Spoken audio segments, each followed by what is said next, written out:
You're watching the best of Extra Time Radio on MLSsoccer.com. Carlos Queiroz, after the game, he said, Ivory Coast, they were more interested in counterattacking. They defended too much. I didn't really think, they defended well. I don't know that they sat back necessarily because they did push the game at times. But if Carlos Queiroz's team is having trouble against Ivory Coast, I mean, when they face a team like North Korea that's totally bunkered in, what are they going to do then? I mean, they just showed no creative. What's the problem with Ivory Coast? Ivory Coast, there is no problem with Ivory Ivory Coast. Very good defense, right? Yeah. Oh, okay. But my point is, but Brazil might have trouble with the Ivory Coast defense as well.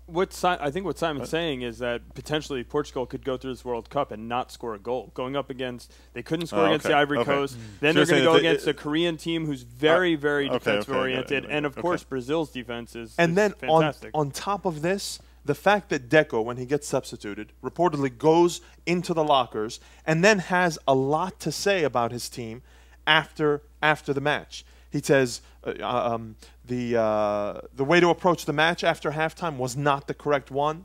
I'm not upset because I left the game. I just understand this is not the way for us to achieve the results. So he's criticizing the way they played. He's criticizing Carlos Queiroz. He called out Queiroz. He said, "Why was I replaced? You are going to have to ask the coach." I felt fine. First, he asked me to play on the right, which I've never done in my career because I'm not a winger. Then he substituted me.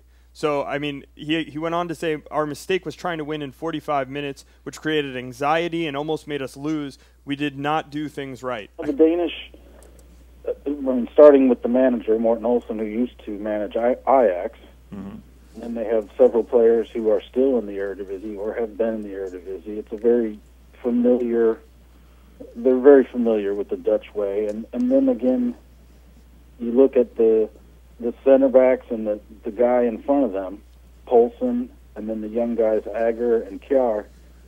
That's a pretty tough triad to break open. So nobody here is they're happy with the 3 points. They consider it business done. Is there any call for Aaliyah to get into the starting lineup?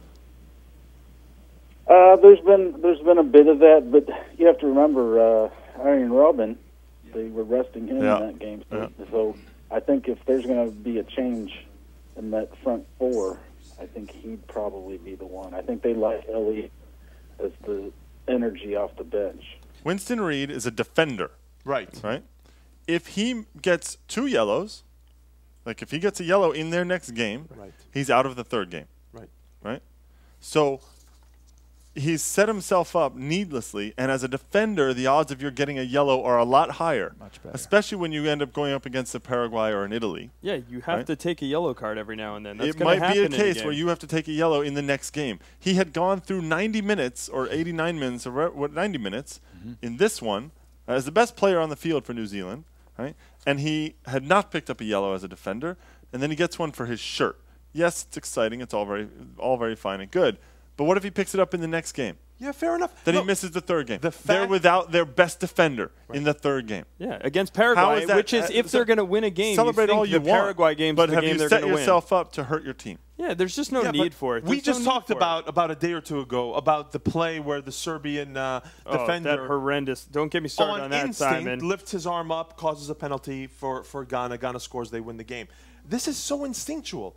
You can't tell me. No. It's Monday morning quarterbacking. It's hindsight. It's hindsight. But you can play the yellow card game after. To pull your shirt off. I was pulling my head out of the ceiling when they scored. It is not instinctual to pull your shirt off when you score a goal. There's 500 ways to score to celebrate a goal. Do a leap. Yeah. It's instinctual to yell. It's instinctual to make a fist and run over to the crowd. But we just talked about how important this goal was, what it meant, how momentous it was. So important that the entire New Zealand team almost ran into the moat off the field. Right. They all started running to the crowd and realized there's a giant moat there. So in other words, you're saying that this guy, who is obviously a very strong competitor, he's a fierce competitor, right?